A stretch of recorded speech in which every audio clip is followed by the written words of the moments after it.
अस्सलाम वालेकुम स्टूडेंट्स, आज हम पढ़ेंगे पॉलीमॉर्फिज्म के बारे में। So what is polymorphism? Polymorphism is a very special feature of C++ object oriented programming. Polymorphism में हमारे पास दो चीज़ें होती हैं, एक function overloading and operator overloading. तो पॉलीमॉर्फिज्म को आज हम डिस्कस करते हैं। पॉलीमॉर्फिज्म, यहाँ पे poly means same and morph means shape. So it is a phenomena which describes that having same name but different functionality is called polymorphism. नाम उसका सेम होगा बट फंक्शनैलिटी हमारे पास डिफरेंस होगी। तो इसमें हमारे पास दो चीजें आ जाती हैं, एक है हमारे पास function overloading and the second one is operator overloading. तो आज की इस वीडियो में हम डिस्कस करेंगे फंक्शन ओवरलोडिंग के बारे में। ठीक है, फंक्शन ओवरलोडिंग की एग्जांपल हम इस तरह लिखते हैं।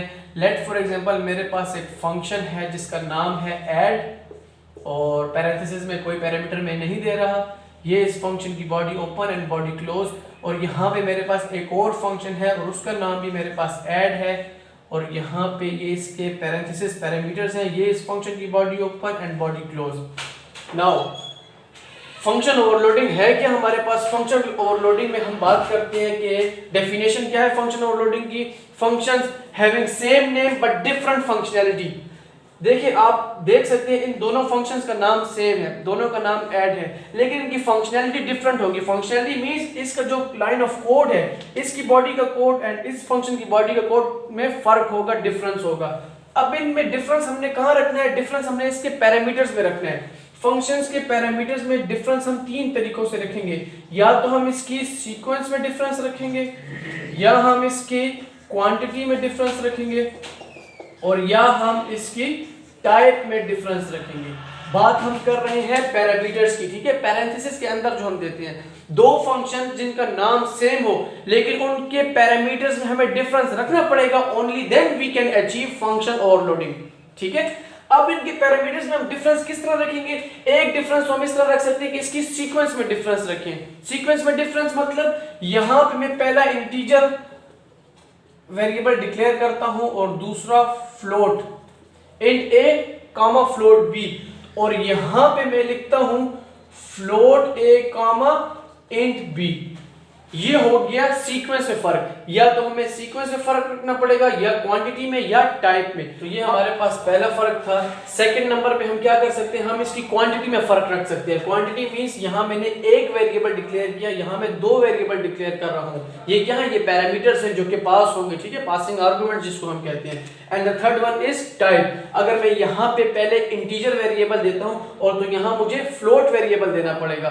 तो इन तीन तरीकों के जरिए हम फंक्शन ओवरलोडिंग को अचीव कर सकते हैं। ठीक है, अब जब हम इस फंक्शन को कॉल करेंगे फ्रॉम द मेन बॉडी तो क्या होगा?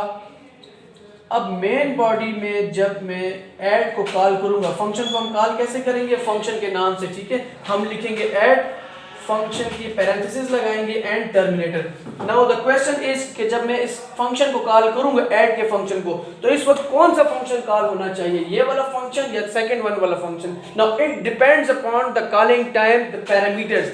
अब ये कॉलिंग टाइम के पैरामीटर्स पे डिपेंड कर रहा है कि इस वक्त कौन सा फंक्शन कॉल होगा।